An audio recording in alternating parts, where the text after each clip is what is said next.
আপনারা দেখছেন বাংলা এগিয়ে। চতুর্থবারের জন্য তৃণমূল দলের ভরসা সোনারপুর থেকে ফেরদৌসী বেগম। আসুন সরাসরি কথা বলে নিই। একবারে তিনবার ছেড়ে 4 নম্বর বারের জন্য দল আর মুখ্যমন্ত্রী আস্থা দেখিয়েছে। সরাসরি দিদিকে চলে যাব, কি বলবেন দিদি?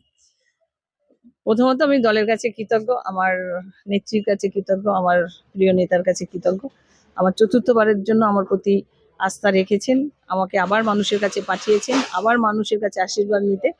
আমি মনে করি আমি আমার কাজের জায়গাটা অবশ্যই গুরুত্ব দিয়েছি বা দেব, আগামী দিনেও দেব। মানুষের কাছে আবার যাব আশীর্বাদ নিতে। আবার 2026 থেকে আবার নতুন করে আবার পরিচিতি পর্ব শুরু হচ্ছে। আমরা সেইভাবে মানুষের কাছে গিয়ে আবার আশীর্বাদ নিয়ে আবার 5 বছরের জন্য কাজ করব, সেই আশাবাদী। আমরা 2011 থেকে শুরু করেছিলাম, 2016, 2021 প্রত্যেকবার আমরা প্রকল্প যেমন বাড়িয়েছি, উন্নয়ন যেমন বাড়িয়েছি, বাংলার মাননীয় মুখ্যমন্ত্রী মমতা বন্দ্যোপাধ্যায়ের সার্বিক প্রকল্প, সেই প্রকল্পগুলো মানুষের কাছে এনে দিতে পেরেছি। তাই আমরা 2026-এ আমরা আশাবাদী মানুষ আমাদের পাশে থাকবে, উন্নয়নের পক্ষে থাকবে এবং মুখ্যমন্ত্রী মমতা বন্দ্যোপাধ্যায়ের যে উন্নয়ন যে প্রকল্পগুলো পাচ্ছে, তার সাথে আলাদা করে যে এলাকার যে প্রকল্পগুলো থাকে সেগুলোও পাচ্ছে। সব মিলিয়ে মানুষ আমাদের পাশে থাকবে, আমরা এটা আশাবাদী। নতুন করে মানে 3 নম্বর টার্ম ছেড়ে 4 নম্বরের জন্য সিলেক্টেড আপনি, তো সেখানে দাঁড়িয়ে আর ইলেক্টেড হওয়ার জন্য আর কিছু কয়েকটা দিন বাকি, সেখানে দাঁড়িয়ে কি নতুন করে চেনে নেওয়ার মতন কিছু থাকছে? না, জেনে নেওয়ার মতো থাকছে না। আমি 2011 থেকে আছি। প্রার্থী পরিচয় তখনই হয়েছে। তারপর থেকে মানুষ আমাকে চেনেন। কিন্তু সেটা কথা নয়। কিন্তু আবার নতুন করে 2026 যখন, আবার আমাকে নতুন করে পরিচিত হতে হবে। আবার নতুনভাবে মানুষকে চিনতে হবে।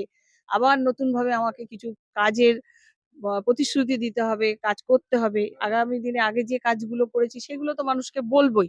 আবার নতুন কিছু আমাকে কাজ করতে হবে, ভাবতে হবে। তো সব নিয়েই নতুন যখন আবার প্রার্থী হয়েছি, অবশ্যই নতুনভাবে আবার সব মানুষের কাছে আবার যেতে হবে আমাকে। আর কাজের নিরিখে যদি দেখা যায়, কখনোই তো বলা যায় না যে সব কাজ শেষ হয়ে গেছে বলে।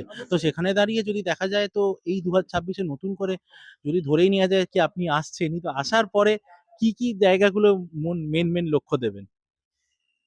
আমাদের মেন লক্ষ্য বলতে আমাদের যে কাজ ধরুন সার্বিকভাবে আমাদের পানীয় জলের সমস্যার সমাধান করেছি।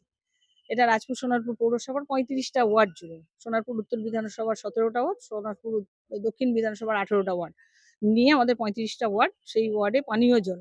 তো এইটা আমাদের সমাধান হয়েছে এবং আমরা সেইটার কাজ করেছি, শেষ করেছি, হাউস কানেকশনও হয়েছে। তো সেই জন্য রাস্তাটা কিছু রাস্তা খারাপ আছে। আমাদের সেই কাজটাও নেমেছে। তো খুব তাড়াতাড়ি আমাদের কাজগুলো শেষ করতে হচ্ছে রাস্তার কাজ। তবে সেটা না মানে হওয়ার জন্য মানুষ মানে ভাবছে এতদিন কেন কাজ হচ্ছে না, এরকম একটা বিষয় হয়ে আছে। কিন্তু পানীয় জলের সমস্যা সমাধান করতে গিয়ে আমাদের রাস্তা খুঁড়তে হয়েছে, আমাদের একটু সময় দিতে হয়েছে, জল ট্রায়াল করতে হয়েছে, জল মানুষের বাড়িতে পৌঁছে দেওয়ার পর রাস্তা কাজ করা শুরু করতে হয়েছে। এটা নিয়ম। সেই নিয়মটাই অবশ্য আমাদের সবাইকে মানতে হয়েছে। তার জন্য একটু সমস্যা। তা আমরা যে রাস্তার কাজগুলো করছি আর যেগুলো বাকি আছে সবটাই আমরা কমপ্লিট করব। এটা আমরা বলতে পারি। আর এটা হয়েও যেত। এই যে এসআইআর যে প্রক্রিয়াটা করা হলো, যে সময়টায় আমরা কাজ করব ভেবেছিলাম যে খুব তাড়াতাড়ি কাজগুলো শেষ করব, ঠিক ওই সময় এসআইআর হিয়ারিং। এবারে আ আমরা যারা কাজ করি তাদের তো এইসব কাজের মধ্যে যুক্ত। যারা এলাকার মানুষ যারা তাদেরকে ডাকা হচ্ছে। আর যারা লেবার, শ্রমিক তারাও হিয়ারিং এ বাড়ি চলে যাচ্ছে। মানে সব মিলিয়ে পুরো কাজ বন্ধ ছিল আমাদের এই ৩-৪ মাস যে এসআইআর চক্রটা চালিয়েছে। মানে কেন্দ্রের সরকার বা নির্বাচন কমিশনের উদ্দেশ্যই ছিল কাজটাকে একটু স্লো করে দেওয়ার। এটাই ছিল তাদের উদ্দেশ্য। তো সেটাই করার চেষ্টা করেছিল, কিন্তু সেটা থেমে থাকেনি। বাংলার মাননীয় মুখ্যমন্ত্রী প্রকল্প নেমেছে, কাজ হয়েছে। হয়তো একটু সময় লেগেছে, আমরা শুরু করে দিয়েছি। এর মধ্যে আমরা কিন্তু সেই কাজগুলো করব। তো আমরা মাঠ তৈরি করেছি অনেকগুলো জায়গার। আমরা রাস্তাঘাট তো চলছে। রাস্তাঘাট নিয়ে নতুন করে আর বলার কিছু নেই। কারণ সব জায়গায় আমরা মোটামুটিভাবে করেছি। কিছু রাস্তা আবার নতুন ভেঙেছে। যেহেতু 2011, 2016 তে যেটা করেছি, হয়তো এখন এই মুহূর্তে দাঁড়িয়ে সেগুলো রিপেয়ার এর প্রয়োজন। কিছু রিপেয়ার করছি।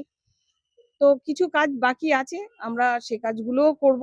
যেগুলো বাকি মানে ভেঙে গিয়ে আবার নতুন করে আবার আসতে হবে। যেহেতু নতুন করে প্রার্থী, নতুন করে আবার 2026, 2011 থেকে যে কাজগুলো করেছি, সেগুলো নিয়ে আবার একটু ভাবতে হবে, কয়েকটা জায়গায় একটু আছে, সেই কাজগুলো আছে। এবং সার্বিকভাবে আমরা পানীয় জলটা যেমন দিচ্ছি, রাস্তাঘাটটাও করে দিচ্ছি এবং তার সাথে ড্রেনেজ সিস্টেম।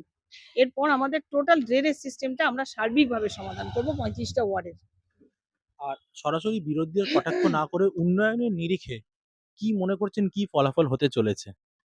উন্নয়নের নিরিখে মানুষ উন্নয়নকে দেখেছে, মানুষ উন্নয়ন পেয়েছে। আমরা মানুষের কাছে আশাবাদী। আমরা বাংলার মাননীয় মুখ্যমন্ত্রী তিনি যেমন ৩৬৫ দিন ২৪ ঘন্টা মানুষের পরিষেবায় নিজে থাকেন, আমরা যারা ওনার সৈনিক তাদেরকে প্রতিনিয়ত বিভিন্ন কাজের দায়িত্ব দিয়ে আমাদেরকেও মানুষের কাছে পাঠান।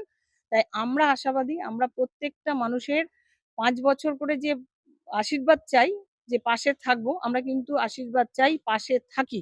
তাই ৫ বছর আবার আবার ২০১৬ থেকে এই ২০২১ থেকে ২০২৬ আমরা ৫ বছর আবার পাশে থেকেছি। তাই আবার ২০২৬ থেকে আবার মানুষের পাশে থাকবো এই কথা আশ্বাস দিয়ে আবার মানুষকে আমরা আবেদন করব, আসুন সবাই মিলে যারা আপনাদের পাশে থাকে, যারা সময়ে কাজে লাগে, যারা আপনার সহযোগিতা করে তাদের পাশে থাকুন এবং উন্নয়নের পক্ষে থাকুন। উন্নয়নকে সামনে নিয়ে এগিয়ে নিয়ে উন্নয়নের পক্ষে ভোট দিন, এই আবেদন রাখবো। কিছু একটা পার্সেন্টেজ বা অঙ্ক কিছু? পার্সেন্টেজ অঙ্ক বলতে গেলে আমাদের প্রত্যেক বছরই আমরা ২০১১ তখন দুটো দল একসাথে জয়েন্টলি আমরা এই প্রতিদ্বন্দ্বী করেছিলাম। তো আমরা একটা ভালো ব্যবধান পেয়েছিলাম ২০১১। ২০১৬তে সিঙ্গেল আমাদের দল, তখন আমরা মোটামুটিভাবে সেই জায়গাতেই ছিলাম, ধরুন ২৫,০০০ ২৪,০০০ এর মধ্যে। তারপরে ২০২১-এ আমাদের সেটা ৩২ প্লাস হয়েছে। আশা রাখবো প্রত্যেক বছর লোকসভাও বেড়েছে। কোনো লোকসভা পরপর যে লোকসভাগুলো হলো ১৪, ১৯, ২৪ পরপর লোকসভাগুলোতেও আমাদের বেড়েছে। আমরা আশাবাদী মানুষ আমাদের পাশে থাকবে। মানুষ আমাদের উন্নয়নের পাশে থাকবে। মানুষ আমাদের প্রিয় নেতা অভিষেক বন্দ্যোপাধ্যায়ের পাশে থাকবে।